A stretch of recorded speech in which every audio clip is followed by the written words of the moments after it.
Halo semuanya, berjumpa lagi bersama DAG Podcast, Dreamers Amazing and Gorgeous. Kembali lagi bersama aku, Damayanti, yang akan menemani kalian selalu. Nah, pastinya di podcast DAG ini kita akan membahas tentang topik yang sangat bermanfaat untuk masa depan. Nah, kira-kira topik episode kali ini apa ya? Oke, jadi episode kali ini kita akan ngebahas hukum keteraturan. Nah, ternyata keteraturan itu ada hukumnya loh. Nah, daripada lama-lama, langsung aja kita masuk ke topik tersebut. Tapi aku nggak bakal sendirian karena aku bakal ditemani dengan narasumber-narasumber yang sangat berpengalaman dan pastinya akan memberikan kita ilmu. Nah, daripada kelamaan, kita langsung saja sambut Gina dan Nisa.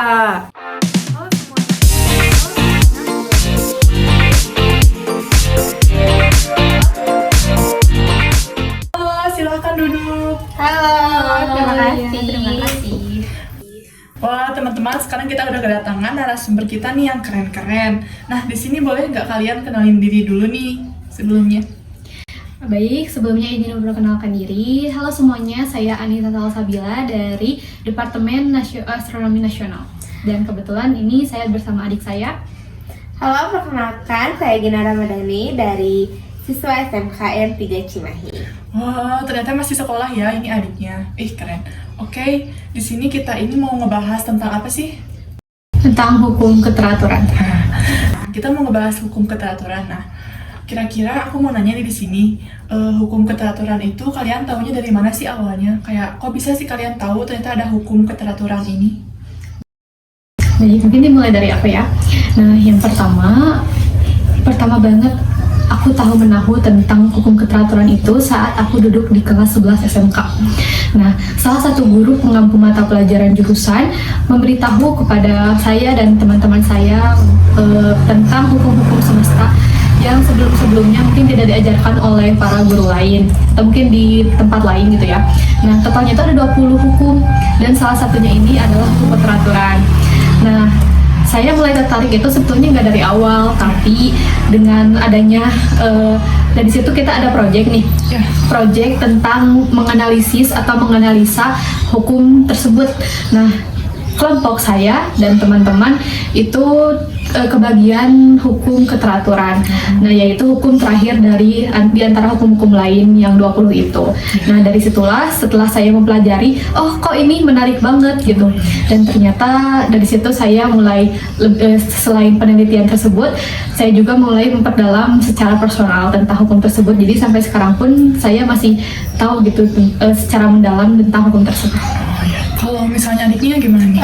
Kalau saya juga sama seperti kakak saya dari guru saya. Pertama-tama itu guru saya mengasih tahu kepada murid-muridnya bahwa ada 20 hukum semesta di dunia ini yang kalau kita mengerti, tentunya kita akan menuju ke jalan yang benar. Nah, awalnya itu dari Bapak Dian Hardian. Jadi saya tuh penasaran sama hukum-hukum semesta tersebut. Kayak ternyata di dunia ini ada hukum-hukum yang harus kita pelajari lebih mendalam agar kita menuju ke jalan yang benar. Jadi hidup kita tuh jadi tertata. Oh iya benar ya. Kira-kira hukum keteraturan itu kayak gimana sih? Maksudnya kayak pengertian dari hukum tersebut itu seperti apa gitu? Nah, mungkin kalau menurut aku sendiri hukum keteraturan itu cukup kompleks kalau berdasarkan pengertian. Mungkin kalau secara umum gitu ya, secara umum itu merupakan pola atau struktur ketatanan hidup. Jadi hukum ini tuh hukum yang berisi tentang aturan-aturan mana saja yang perlu kita laksanakan, perlu kita patuhi sebagai manusia yang hidup di muka bumi ini. Jadi seperti di sekolah kan pastinya ada aturan. Nah, berarti kita tuh harus melakukan atau membiasakan diri dengan aturan-aturan tersebut. Contohnya tuh seperti kita pergi ke sekolah harus berangkat jam 7. Kalau kita telat, tentunya kita ada konsekuensinya. Gitu. Sama juga seperti hidup kita. Segala sesuatu ada peraturannya. Oke, Oke, jadi semuanya itu pasti ada aturan ya. Nah, kira-kira kalian itu bisa nggak sih ngasih contoh buat kita semua gitu ya yang bermanfaat dari hukum keteraturan ini, kayak apa ya, aturan-aturan gitulah pokoknya yang bisa bermanfaat untuk kita gitu. Untuk sekarang dan kedepannya berarti ya. Iya, benar Nah, sekali. contohnya tuh seperti setiap manusia pasti punya mimpi kan? Iya. Punya kan? Punya. Ya, betul aja. Punya dong. Nah, jadi misal kita salah satu seorang manusia, misal kita tuh masih sekolah Iya. dan kita memiliki mimpi yaitu menjadi apa ya? Jadi psikolog misalkan. Iya. Nah, menjadi psikolog itu kan tentunya tidak mudah ya. Kita nggak bisa tiba-tiba jadi psikolog. Banyak tahapannya. Nah, betul. Nah, tahapan Nah. berbicara tentang tahapan. Ya. Tahapannya tuh apa, berarti sekolah, lalu kita melanjutkan ke perguruan tinggi, lalu kita meniti karir profesi psikologi. Iya. Nah, dengan tahapan-tahapan tersebut, emang kita cuma ngejalanin aja gitu? Nggak. Iya. Emang nggak ada aturan gitu dalam perjalanan tersebut? Pasti ada sih. Nah, Selalu iya. ada. Iya. Nah, contohnya tuh seperti misal kita lagi sekolah. Nah, menuju ke perguruan tinggi, sebelum menjadi psikolog ke perguruan tinggi dulu. Iya. Nah, untuk masuk ke perguruan tinggi apakah mudah? Tidak. Nah, harus apa yang dipersiapkan nih? Prosesnya, lalu persiapan. Nah, itu ya. apa aja nih yang harus kita punya sebelum masuk ke universitas tersebut? Mungkin dari segi pendidikan, terus pengetahuan kita juga tentunya harus gak sih buat Harus diasah ya. masuk ke pendidikan itu. Pasti kan ada aturan. Nah, aturan itu misal minimal batas KKM 98. Iya. Nah, kita kan berarti harus punya nilai segitu kan kalau mau masuk universitas yang kita mau. Nah, dengan mendapatkan nilai 98, apakah mudah? Tidak. kan? Nah, ada aturannya lagi di bawah itu. Nah, selain kayak kita aturan harus nilai 98. Nah, sebelum kita dapat nilai 98, itu juga ada aturannya. Aturannya apa? Pertama, rajin belajar. Ya, Ya, tentu. Karena kalau nggak rajin belajar, ya nggak dapet lah. Iya. Bisa akan susah gitu ya mendapatkan nilai tersebut. Ya, nah, Disiplin. Nah, ya, harus. disiplin dan konsisten. Iya. Kalau misal kita nggak disiplin dan konsisten, apa kita bisa rajin belajar? Tidak. Selanjutnya, jaga kesehatan. Iya, Kalau tentu. kesehatan kita nggak baik, emang kita bisa belajar? Tidak. Udah kurang efektif gitu ya. Nah, jadi misal itu ya contohnya tuh kayak 3, jaga kesehatan, terus konsisten, disiplin, dan rajin belajar. Itu misal 3 aturan yang harus kita patuhi selama kita mau mendapatkan nilai 98 itu. Oke, naik ke 98. Kita udah mematuhi nih peraturan sebelumnya. Terus nilai 98 dapat. Oke, aturan selanjutnya kita dapat. Nah, lalu kita juga selanjutnya harus riset juga nih, riset universitasnya, terus jurusan yang kita mau. Oke gak buat kita bisa gak masuk ke situ. Nah, itu aturannya ya. Lalu oke lah, misal nilai, riset udah, nilai udah, itu aturannya udah kita laksanakan. Selebihnya kita ikuti prosedur-prosedur tambahan yang dari universitasnya. Nah, selanjutnya masuk nih universitasnya. Nah, di universitas apakah kita bebas? Tidak. Pasti ada aturannya. Nah, kayak gitu. Nah, pasti pokoknya mau sekecil apapun kegiatannya, mau sebesar apapun kegiatannya, pasti ada aturannya. Nah, setelah lulus pun pasti Ada aturan. ada aturannya sebelum kita meniti karir jadi psikolog ya, gitu.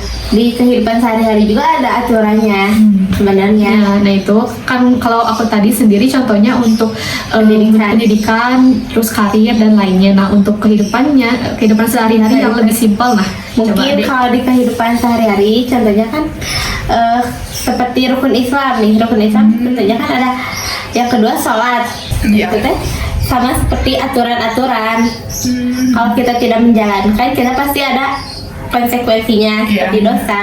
Iya. Nah, setelah itu aturan yang harus kita lakukan wajib. Kalau tidak pasti kita mendapatkan dosa, konsekuensinya. Nah, sama seperti yang lainnya. Kalau seperti di makanan, nih, kalau kita mempunyai penyakit kayak misalkan, Nah, iya. tentunya kan kita harus menjaga pola makan kita. Makan kita harus diatur. Kalau tidak diatur, pastinya kita akan sakit, menambah parah. Nah, contohnya seperti itu. Iya. Gitu ya. Jadi di kehidupan sehari-hari kita juga tentunya ada aturan-aturan. Pasti banyak ya. Iya. Betul, sesimpel mau makan pun kita harus atur gitu. Atur, Kita iya. makan apa, porsinya sebanyak apa, kita Nah. harus tahu gitu. Jadi aturan tuh kayak kalau kita mengerti aturan tersebut, kita akan tidak jadi budak. Kayak kalau kita mengikuti aturan tapi kita nggak ngerti, contohnya kita sama aja kayak budak nih yang mau disuruh-suruh. Nah, intinya kalau setiap peraturan yang mau kita laksanakan harus dilaksanakan kan. Nah, tapi sebelum dilaksanakan tuh kita harus Ngerti dulu, si iya. aturan itu tuh maksudnya apa, harus gimana. Supaya jelas ke depannya ya. Betul. Iya. Kalau bisa ya bertanya aja gitu, jangan malu untuk bertanya saat di jalan nanti ya. Betul kan? Iya betul. Ya. Nah, selanjutnya nih ya, kira-kira kalian punya nggak sih pengalaman? Kan pastinya punya pengalaman nih. Nah, apa sih pengalaman kalian setelah kalian mengikuti aturan dari hukum keteraturan tersebut gitu? Apa aja yang kalian rasain gitu?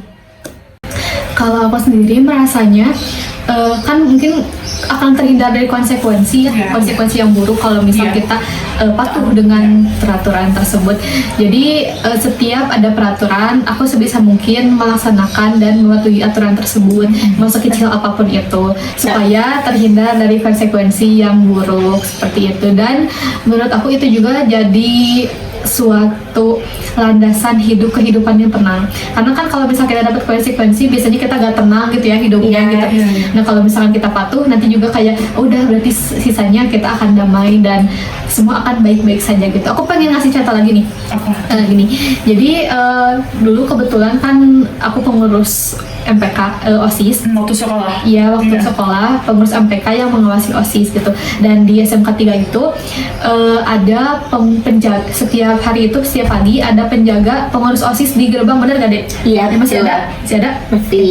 Nah, jadi tugasnya tuh apa? Tugasnya tuh akan mengecek siswa-siswi yang tidak Peraturan. Iya, melanggar. Iya, Melanggar melanggar. aturan. contohnya kayak nggak pakai dasi atau mungkin telat Iya. ataupun nggak pakai sabuk. Nah, konsekuensinya apa? Nanti si anak yang melanggar peraturan akan di stop sama pengurus OSISnya, ya Dek? Iya, lalu dicatat. Ya, lalu dicatat. Nah, catatan tersebut akan dilaporkan ke kesiswaan, dari kesiswaan ke wali kelas, sehingga nanti dari wali kelas akan mempengaruhi si nilai anaknya, jadi gitu.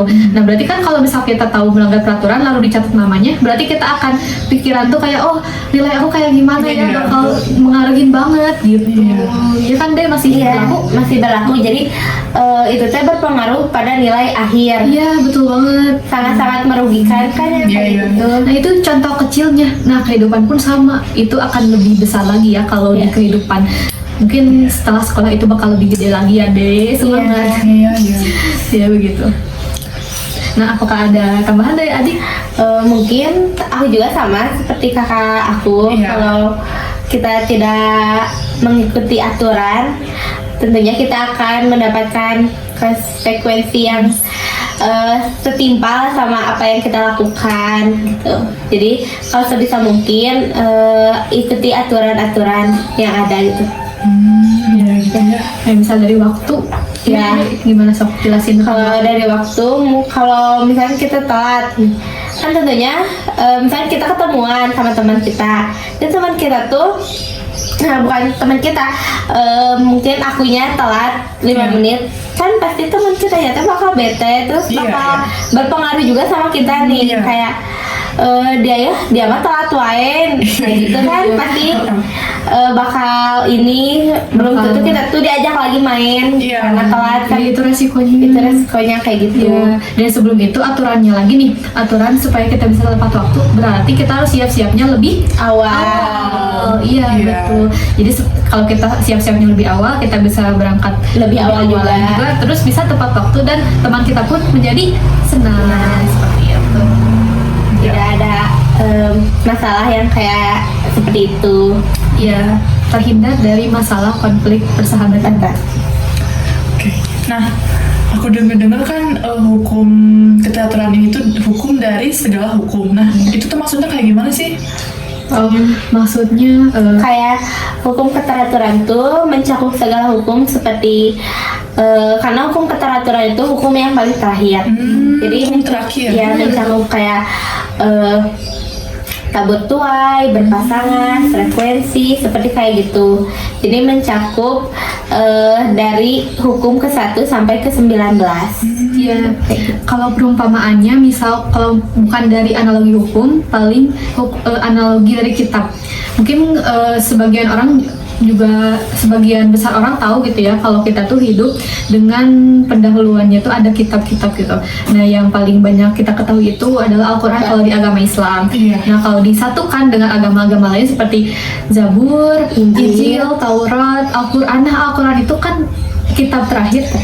Itu kan, dan merupakan, disebut juga merupakan penyempurna kitab-kitab sebelumnya. Jadi dalam Al-Quran itu terdapat kitab Zabur, Taurat, dan Injil yang disempurnakan dalam Al-Quran. Nah, di hukum semesta, di hukum keteraturan pun sama. Jadi ke-19 hukum seperti yang tadi adik saya katakan, itu tuh sudah termasuk itu dalam ke hukum ke-20 tersebut. Sudah tertata gitu ya? Sudah tertata. Jadi semua hukum tuh kalau bisa kita mencari semua hukum, gak kayak malas gitu buat baca satu-satu, kita baca aja hukum keteraturan karena semuanya ada di situ.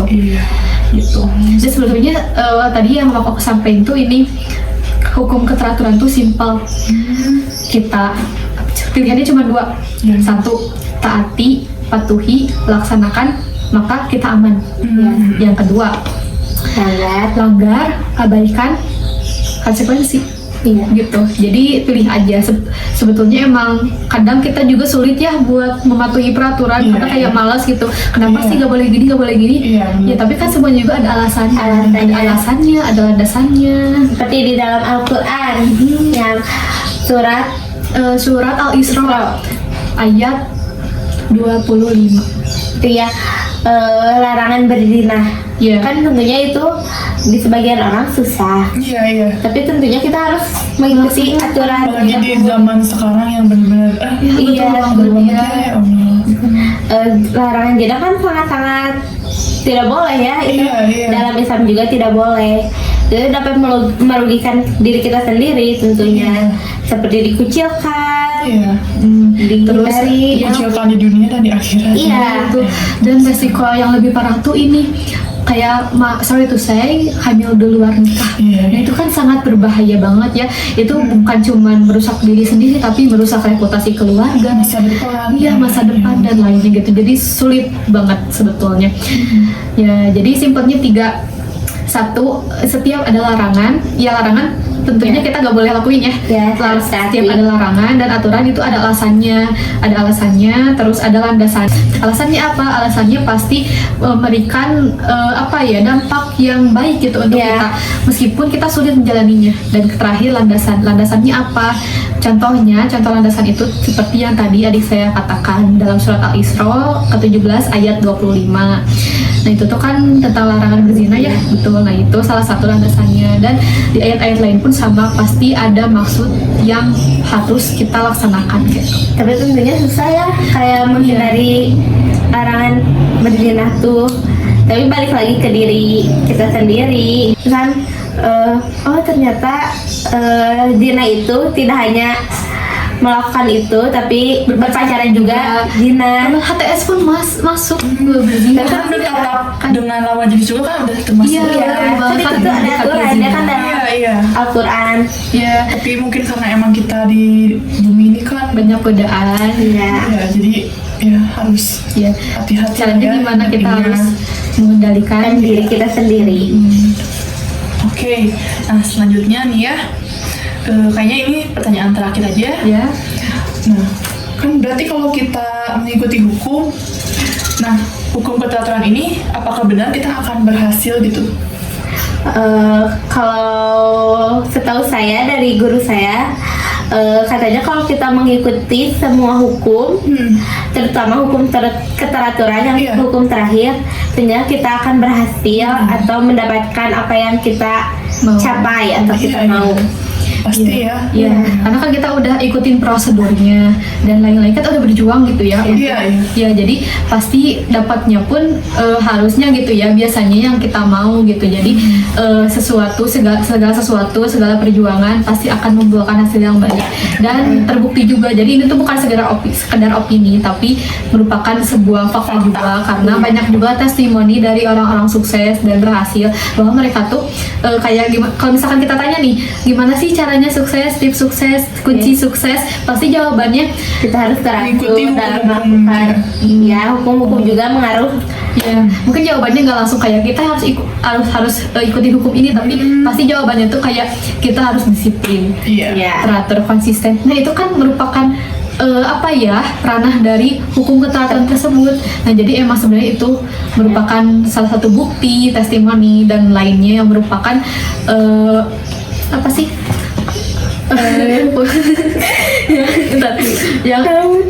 yang merupakan bukti bahwa kita tuh bisa aja gitu, bukan bisa aja, bahwa mungkin kemungkinannya lebih besar gitu untuk kita sukses dengan kita melaksanakan dan menerapkan hukum keteraturan dalam kehidupan sehari-hari. Tapi kunci sukses bukan dari hukum keteraturan aja. Iya. Tentunya seperti kita tidak boleh jahat kepada orang lain. Iya. Nanti akan timbal balik ya. Iya. Nah itu sama. Iya, hukum keteraturan itu mencakup segala Semuanya ya, hal, semuanya ya. dari semua hukum semesta itu Iya. pasti hukum keteraturan itu yang paling harus kita patuhi, karena kalau misalnya kita nggak teratur ke situ berarti hukum sebelumnya juga nggak bakal kita ini kan. Iya. Nggak bisa dilaksanakan. Iya. Ya kan tadi Iya. bilang nggak boleh jahat sama orang lain. Nah itu juga aturan. Iya, aturan. Kita nggak boleh jahat sama orang lain. Dan itu Kita tuh dapat karma, ya, karma. apa yang kita lakukan maka akan kita tuai di kemudian hari gitu. Itu kan misalkan nggak boleh jahat ke orang lain, itu mencakup hukum tabur tuai iya, mencakup hukum vibrasi iya, hukum frekuensi iya, hukum Keteraturan. iya, dan menurut aku itu semuanya juga masuk sih kayak gitu. Iya.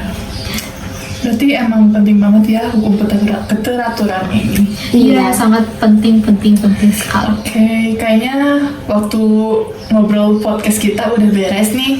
Aduh, aku makasih banyak karena kalian udah datang ke sini jauh-jauh dan berbagi ilmu ke kita semua. Semoga ilmu ini bermanfaat ya, teman-teman. Amin. Ya, terima kasih juga untuk Kak Dama yang telah mengundang saya Sama-sama. dan adik saya untuk bisa bicara di podcast ini. Boleh halo dulu. Halo semuanya. Say goodbye. Ya, terima kasih juga untuk teman-teman yang udah nonton podcast kita. Semoga ilmu yang telah kita berikan itu dapat bermanfaat bagi teman-teman Amin. semua, dan semoga bisa diterapkan juga dalam kehidupan sehari-hari. Amin. Untuk hasilnya bisa teman-teman lihat sendiri. Nah, silakan. Oke semuanya, gimana nih? Episode kali ini menarik gak sih? Menarik banget dong pastinya. Nah, supaya kalian gak ketinggalan info, jangan lupa subscribe ya channel di AG. Dan pastinya kita bakal selalu temenin kalian loh di sini. Untuk selanjutnya, aku bakal nemenin kalian dengan topik-topik sekian saja dari aku. Terima kasih karena kalian selalu setia menemani di AG Podcast Dreams Amazing and Gorgeous. Oke, sampai jumpa di episode selanjutnya. Dadah!